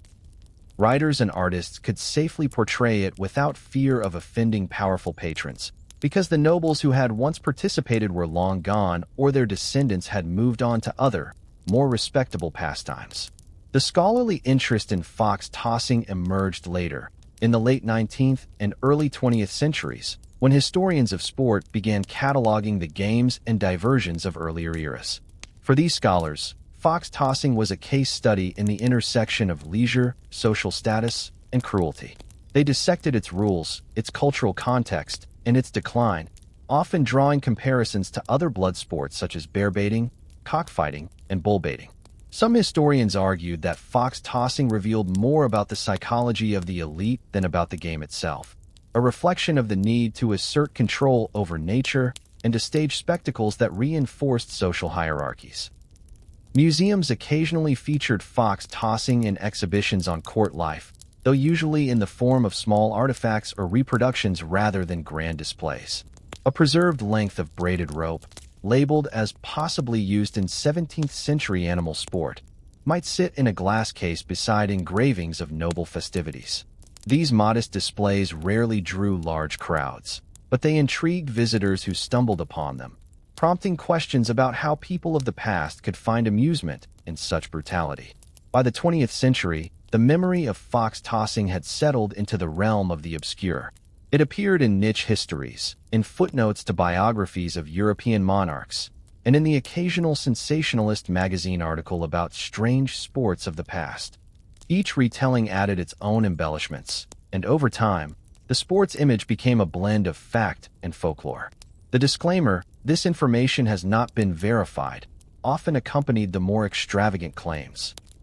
Stories of foxes outfitted in costumes, contests with hundreds of animals, or rope teams composed entirely of masked strangers. In the digital age, fox tossing found a new and unexpected afterlife. Online history forums, listicles, and documentary snippets revived the topic for audiences hungry for the bizarre and forgotten. The internet's appetite for the unusual meant that fox tossing could resurface in memes, podcast discussions, and even reenactments, though these modern versions replaced live animals with plush toys or mechanical stand-ins. While these recreations were intended as humor, they carried an unspoken reminder. This was once real, and it was considered a mark of refinement. Art and memory, then, have kept fox tossing alive not as a sport, but as a symbol. In paintings, engravings, satires, novels, and historical works, it has stood for many things. The cruelty of the elite, the absurdity of human invention, the fragility of fashion, and the gulf between the powerful and the powerless. Its endurance in the cultural imagination speaks to the peculiar magnetism of the strange and the unsettling. That the sport lingers at all is a testament to history's habit of preserving not only the noble and admirable, but also the foolish and grotesque. Fox tossing was never the most important pastime of its age, yet it remains one of the most vivid, precisely because it so starkly reveals the contradictions of the society that embraced it. The same courts that produced sublime music, exquisite art, and enlightened philosophy also found time to hurl foxes into the air for entertainment. In that contradiction lies the enduring fascination of the story, and its enthusiastic sponsors. Fox tossing, though strange and cruel to modern eyes, was no exception. The aristocracy of the 17th century did not merely dabble in it as an idle distraction. Certain individuals made it part of their identity, a sign of their daring, wealth, and command over the spectacle of court life. Understanding these patrons and players is to understand the social machinery that sustained fox tossing for decades. Foremost among the patrons was Augustus II of Saxony, known to history as Augustus the Strong. His appetite for grandeur, excess, and feats of physical strength was legendary. This was a man who allegedly broke horseshoes with his bare hands, who staged hunts with hundreds of game animals released at once, and who could not resist a spectacle that combined danger with theatrical display. For Augustus, fox tossing offered a chance to test the reflexes and coordination of his courtiers, to entertain visiting dignitaries, and to reinforce his reputation as a ruler whose court outshone all others in Europe. In his version of the sport, the scale was immense. The courtyard of his Dresden palace was transformed into an arena with dozens of rope teams and cages holding foxes, hares, and sometimes even wildcats. Accounts from the time suggest that foreign envoys left these events both impressed and bewildered, unsure whether they had witnessed a feat of noble skill or an elaborate act of cruelty. Augustus was not alone. In Poland, the aristocracy of the Commonwealth embraced fox tossing as part of the broader culture of competitive display that defined noble life. Magnates such as the Radziwill family hosted elaborate tossing contests at their estates, inviting hundreds of guests for weekends of feasting, riding, and sport. For these patrons, the game was less about personal prowess and more about spectacle, an opportunity to stage events so lavish and memorable that they would echo in the letters and diaries of their guests. The fox tossing contest might be followed by a masquerade ball, fireworks, or a theatrical performance, all designed to cement the host's prestige. Among the players themselves, there was a hierarchy.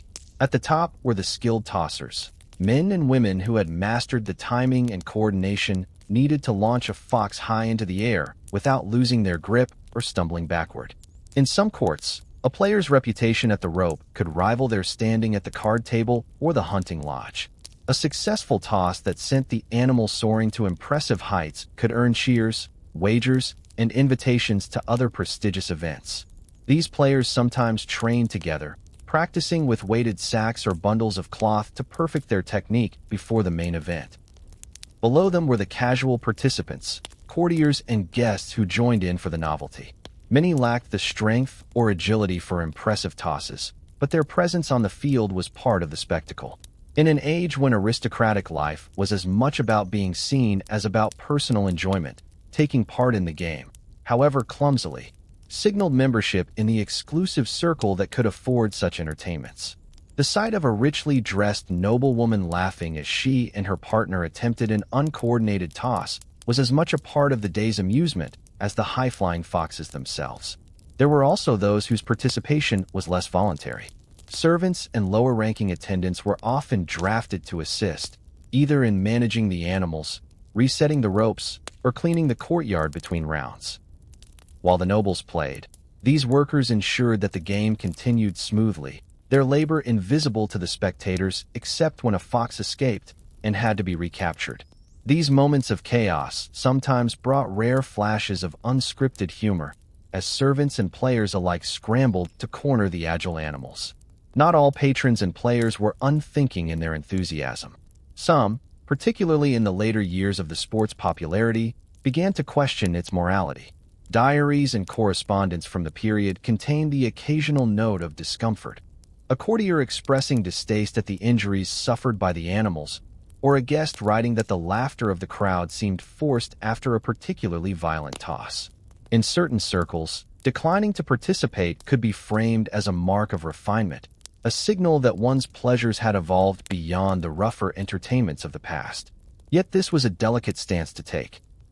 Refusing to join in could also be interpreted as an insult to the host. The personalities of the players left their mark on the sport's history. A Countess of Württemberg became famous for her fearless participation, insisting on tossing alongside male courtiers and often outperforming them. Her name appears in multiple accounts, sometimes admiringly, sometimes with a hint of mockery, as a symbol of how fox tossing blurred the expected gender roles of court life. In Saxony, a young nobleman named Hans von Rechenberg earned notoriety after a fox landed on his head during a miscalculated toss, an incident that became the subject of ribald verse and was retold at gatherings for years afterward. The motivations of the patrons and players were varied. For some, it was about thrill and competition, the same impulses that drew nobles to fencing, hunting, or jousting. For others, it was about visibility and influence, the chance to stand in the center of the courtyard, ropes in hand, with the eyes of the court upon them. For the most powerful patrons, hosting a fox-tossing contest was an extension of political theater, an event that reinforced alliances, entertained visiting dignitaries, and displayed the wealth and command of the host. The players also reflected the international nature of European courts in the 17th century. Guests from France, Italy, and England sometimes found themselves drawn into the sport during visits to Saxony or Poland, and their reactions, whether amused, appalled, or eager, helped shape its reputation abroad. A French marquis who attended one such contest described it in a letter as a barbarous dance with unwilling partners, while an English visitor likened it to a grotesque tournament, in which the prize is the laughter of the crowd and the injury of the beast. In the end, the patrons and players of fox tossing were bound together by a shared understanding. The game was less about the foxes and more about the performance. Each toss was a statement of skill, daring, and privilege, a fleeting moment when the player occupied the center of the stage. That this stage was built on the suffering of animals was rarely acknowledged, or, if acknowledged, quickly brushed aside in the name of tradition and entertainment. Their legacy is a complex one. The names of the most prominent patrons survive in history for many reasons: their political power, their artistic patronage, their architectural projects. Fox tossing is a footnote in their biographies, yet it is a telling one, revealing the tastes, values, and contradictions of their world. The players, meanwhile, are mostly forgotten, their brief moments of courtly glory preserved only in scattered diary entries and the occasional caricature. Together, they formed the living machinery of a sport that could only have existed in the peculiar conditions of 17th-century aristocratic life. When tied to a specific social order, fade as that order shifts. By the turn of the 18th century, the once thunderous applause echoing in palace courtyards during fox tossing contests had begun to dull. The ropes still snapped taut, the animals still darted, and the players still laughed. But the audience was shrinking, the novelty wearing thin, and the tide of culture beginning to turn against such cruelties. The decline was not sudden. For decades after its peak in the 1600s, fox tossing lingered as a courtly diversion, still drawing crowds in Saxony, Poland, and parts of the German states. Yet these gatherings were smaller, the staging less elaborate, and the number of participants fewer. It was no longer the centerpiece of a weekend's entertainment, but one of several amusements offered, often eclipsed by newer pursuits like elaborate masked balls, theater performances, or the emerging passion for horse racing. The first signs of waning enthusiasm came from within the aristocracy itself. The Enlightenment, still in its early stirrings, began to touch the minds of Europe's elite.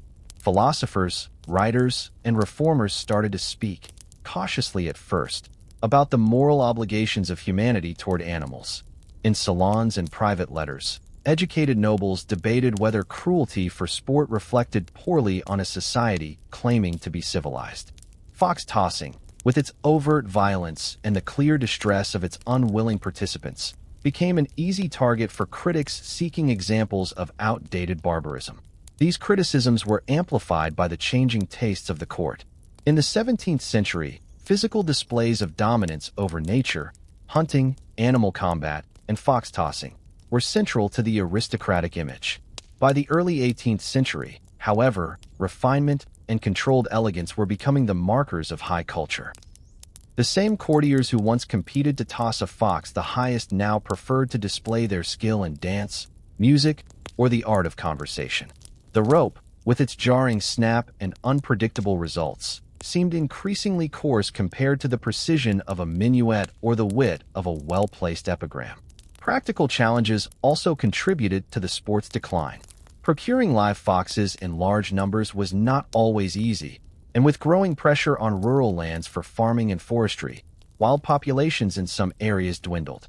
In addition, the logistics of staging a contest, setting up the courtyard, managing the animals, ensuring that participants were properly paired, were considerable.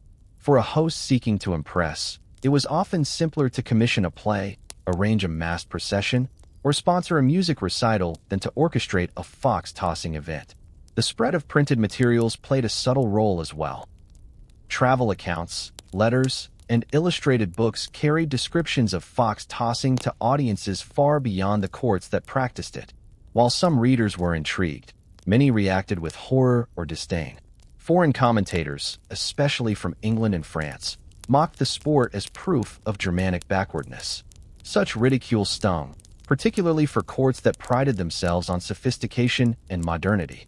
In a Europe increasingly connected by diplomacy, commerce, and cultural exchange, The risk of being labeled provincial or cruel carried political as well as social consequences. Animal welfare, still an emerging concept, began to enter public discourse.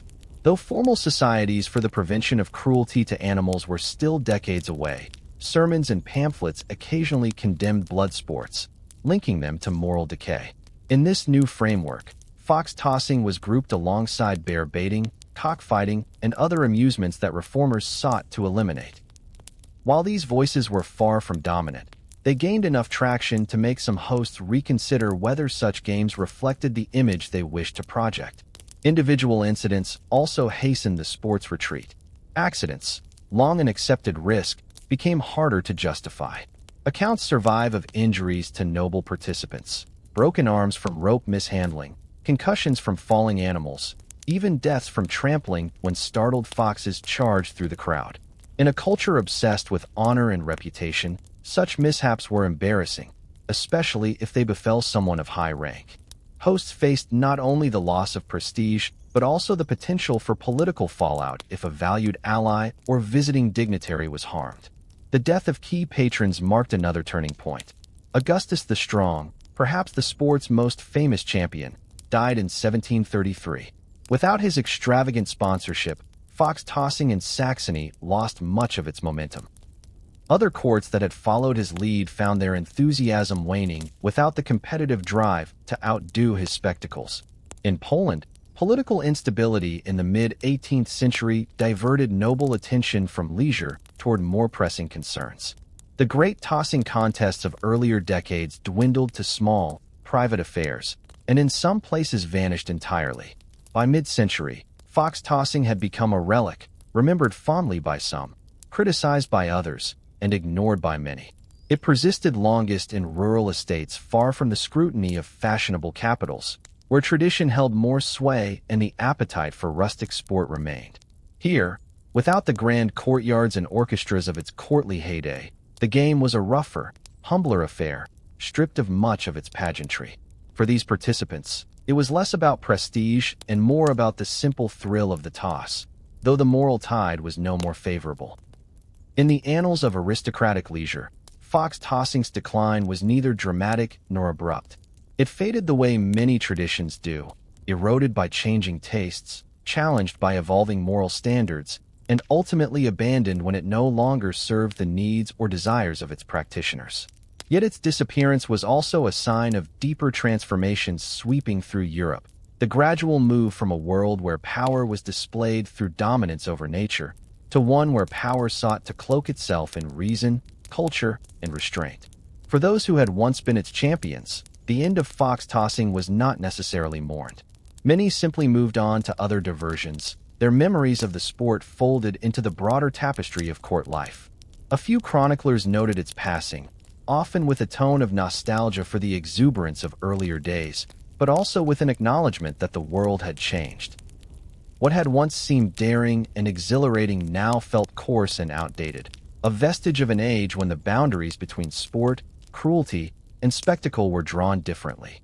The final legacy of fox tossing in this period was paradoxical.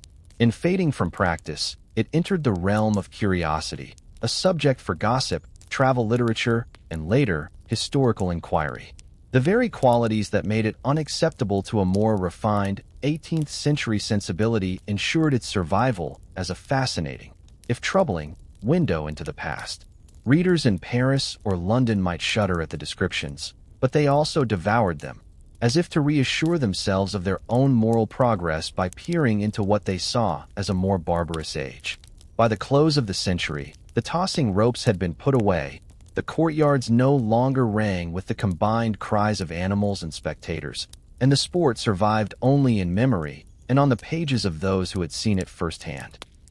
It would take more than 100 years before historians would look back and try to piece together not only how the game was played, but why it had flourished at all. By then, the foxes themselves, and the people who had once tossed them, belonged to a world that was gone forever, out of living memory that it was no longer a practice, but a puzzle. The rope-stretching courts were gone, the participants long buried, and the only surviving foxes were those that darted through the forests without fear of being flung skyward. What remained were fragments, scattered references in diaries, satirical prints in dusty archives, and the occasional marginal note in broader histories of European court life. It was from these scraps that historians, antiquarians, and cultural commentators began to reconstruct the sport, each bringing their own lens to the strange pastime.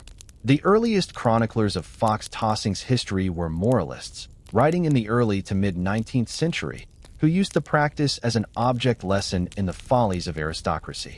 In their narratives, the game became a symbol of decadence, proof that the idle rich of the past had been both cruel and frivolous.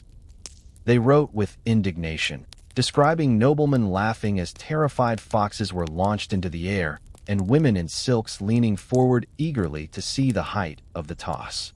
Their accounts often lacked precise detail, but their outrage was clear. This was not a sport, but a moral stain on history. Romantics, however, approached the subject differently. For them, the 17th century was an age of color and drama, and fox tossing, though cruel, was part of a tapestry of pageantry that they believed had been lost in the drab, industrial modern world. In their writings, the palace courtyards gleamed under torchlight, musicians played fanfares as ropes snapped, and the air was thick with the perfume of aristocratic spectators. They painted the cruelty in softer tones, not to excuse it, but to present it as a relic of a world in which life and death, beauty and brutality, were woven more tightly together than in their own day. The development of scholarly history in the late 19th and early 20th centuries brought a new approach. Researchers combed through German and Polish archives, seeking primary sources, court records, invitations, expense ledgers, and even veterinary notes, to piece together a more precise picture of the sport. From these documents emerged fascinating details: the standard length of tossing ropes, the preferred courtyard dimensions, the costs of acquiring foxes, and the names of known champions. These works stripped away some of the romantic haze, revealing the logistical and social structures that supported the game. Yet even among serious historians, interpretations diverged. Some argued that fox tossing was an exaggerated form of traditional hunting games, an aristocratic display of physical skill and control over nature that shared its roots with jousting or falconry. Others saw it as a calculated performance of power, a way for noble elites to reinforce their dominance over both the natural world and the lower classes who served them. A few suggested it had elements of ritual, linking it to older, possibly pagan ceremonies in which animals played symbolic roles. In truth, the historical record was too thin to prove any single theory beyond doubt. Visual sources, particularly engravings and woodcuts, added another layer of complexity. A handful of contemporary artists had depicted fox tossing, often with a satirical edge. These images, reproduced in later centuries, became some of the most recognizable representations of the sport. However, historians noted that many were exaggerated for comic or critical effect, showing foxes soaring unrealistically high, or nobles tumbling in ridiculous poses. Sorting satire from reality required careful comparison with written accounts, and even then, certainty was elusive. By the mid-20th century, fox tossing had become a minor curiosity in the broader study of European leisure. It appeared in footnotes and sidebars in books about court entertainments, hunting traditions, and the evolution of sport. In the age of animal welfare movements and modern sports culture, its cruelty stood out all the more starkly. This period also saw the first attempts to connect fox tossing to the psychology of spectacle, to explore why people found such events entertaining, and how cruelty could be normalized in a social setting. Anthropologists, in particular, brought fresh insight. Drawing comparisons with ritualized violence in other cultures, they argued that fox tossing served a social function beyond mere amusement. It reinforced group identity among the aristocracy, tested participants' coordination and strength, and dramatized the human ability to dominate the wild. From this perspective, the cruelty was not incidental but central to the sport's meaning. The suffering of the animal was part of what made the spectacle potent, a fact that modern readers might recoil from, but which illuminated the value systems of the 17th century elite. In the late 20th and early 21st centuries, fox tossing found a new life in popular history. Authors seeking to capture the eccentricities of the past included it in compendiums of bizarre sports or forgotten games. These accounts, often written for a general audience, favored the strange and sensational over the scholarly. They described the sport in lively, sometimes lurid detail, leaning on the shock value of the idea that Europe's nobility had once entertained themselves by catapulting live animals. While such works brought the story to a wide readership, they sometimes blurred the line between fact and embellishment, repeating myths that had been disproven by earlier research. Digital archives and the rise of online history communities have further transformed how the sport is remembered. Today, anyone with an internet connection can view digitized images of 17th-century prints, read translations of original accounts, and participate in discussions about the practice.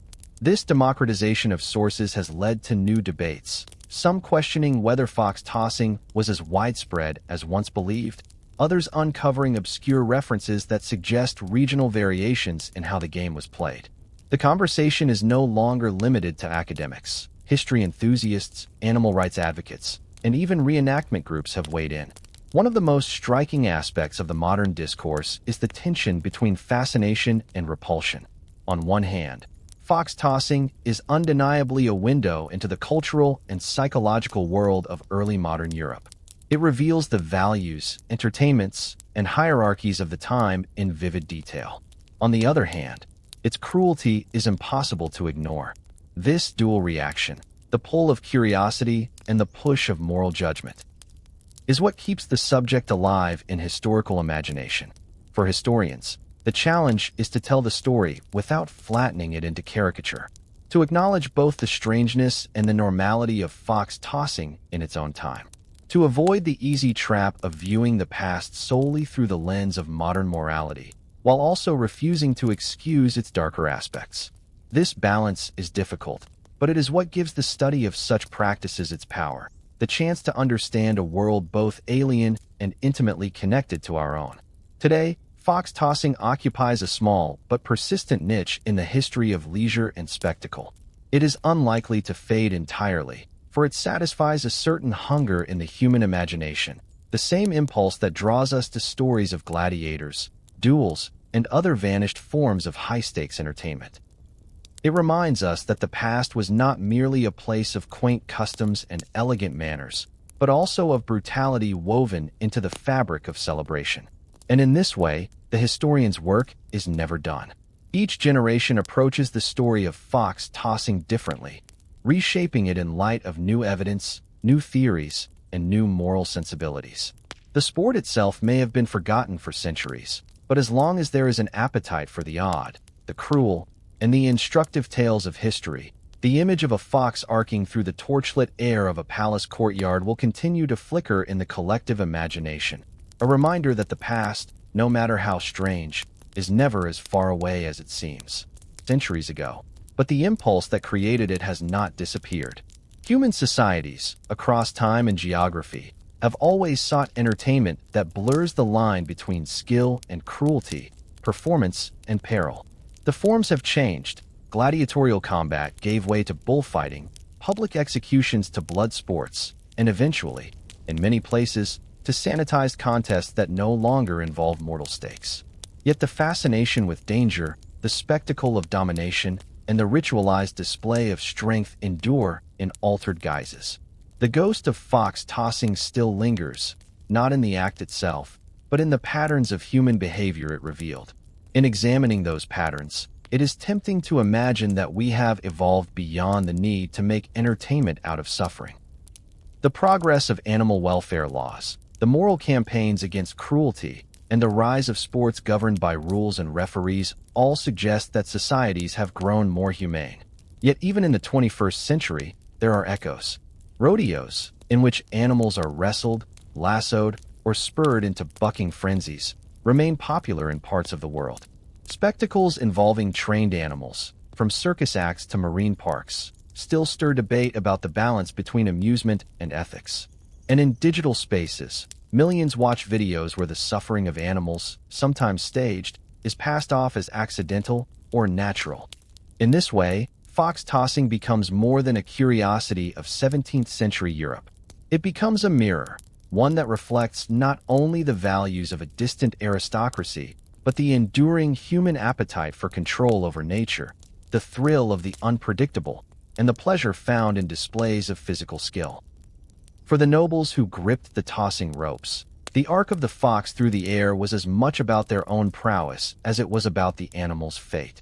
The risk of injury, the need for timing and coordination, the roar of the crowd, all these elements are found in countless competitive traditions, both past and present. Modern sports psychologists might see fox tossing as an extreme form of a universal impulse, to test oneself under conditions of uncertainty. Strip away the cruelty, and the structure remains familiar. Two players or teams working in tandem, the unpredictability of a live participant, in this case, unwilling, the satisfaction of a successful execution. In this light, fox tossing is not an alien oddity, but a distortion of impulses that still drive much of human recreation. The difference lies in where societies draw the line between acceptable and unacceptable risk, between challenge and exploitation. It is also worth noting how much the social context mattered. Fox tossing was not a peasant pastime, nor an urban diversion for the masses. It was a spectacle of the elite, staged in settings of deliberate grandeur. The tossing court, surrounded by stone walls or palace facades, transformed the act into theater. The richly dressed audience, the musicians, the banquets before and after, all these elements reinforced the idea that this was more than a game. It was a performance of wealth, power, and refinement, even as its core involved hurling a terrified animal. This blending of refinement and violence is not unique to fox tossing. It has appeared in courtly hunts, dueling rituals, and even certain military parades. In today's world, the venues have shifted, but the underlying dynamic can still be seen in events designed as much for display as for competition. Formula One racing, Olympic ceremonies, and high-profile boxing matches all combine physical skill with pageantry, turning contests into performances that broadcast cultural or national identity. The cruelty of fox tossing may no longer be acceptable in polite society, but the impulse to stage one's prowess before an admiring audience remains deeply ingrained. Historians looking back on fox tossing often remark on how quickly it faded from fashion. One generation's spectacle became the next generation's embarrassment.